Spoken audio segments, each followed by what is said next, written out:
आणि आता बातमी येते राष्ट्रवादी विलीनीकरणासंदर्भात रोहित पवारांनी केलेल्या दाव्याची। विलीनीकरणाबद्दल माझ्याकडे मोबाईलभर पुरावे असल्याचा दावा रोहित पवारांनी केलाय। एनडीए मध्ये जायचं की बाहेर पडायचं हे ठरलं होतं असंही रोहित पवार म्हणाले। आणि विलीनीकरणाच्या चर्चेसाठी दादा जयंत पाटलांच्या घरी भेटायचे, सीसीटीव्ही तपासा, बैठकांचं सत्य कळेल अशी भूमिका रोहित पवारांनी मांडली आहे।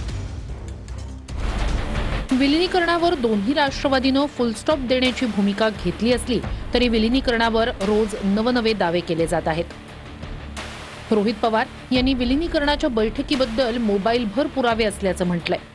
आज आम्ही विलीनीकरणावर चर्चा करू शकतो, आम्ही बैठका घेऊ शकतो, आम्ही तिथं प्रेस कॉन्फरन्स घेऊन तुमच्या सर्वांसमोर आणू शकतो। आमच्याकडे सगळे पुरावे आहेत, आमच्याकडे अख्खा फोन भरून त्याच्यात मेसेजेस, व्हिडिओ पासून पार त्याच्यामध्ये फोनवर काय बोलणं झालं हे सगळे गोष्टी आहेत। पण आम्ही त्याच्यावर त्या ठिकाणी आता तरी काय बोलणार नाही। आमच्यासाठी या विषयाला पूर्णविराम लागलेला आहे दादा गेल्यानंतर लगेचच्या लगेच।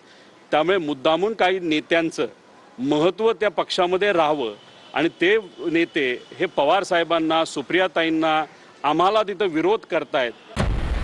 विलीनीकरणाच्या चर्चेसाठी दादा जयंत पाटलांच्या घरी भेटायचे असा दावा देखील रोहित पवार यांनी केलाय।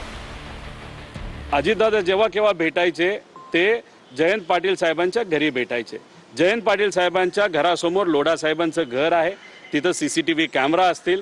गेल्या 1.5 वर्षाचे सीसीटीव्ही कॅमेरा फुटेज तुम्ही तिथं आणा, बघा, तुम्हाला कळेल दादा किती 13 वेळा भेटले का 14 वेळा भेटले। चर्चा तेच जास्त करतायत। खरं तर मला त्याच गोष्टीचं आश्चर्य आहे, आमदारांना बोलवतात, पुढे एका लाईनीत बसवतात आणि सांगतात की बाहेर जाऊन तुम्ही विलीनीकरणाबद्दल बोलू नका।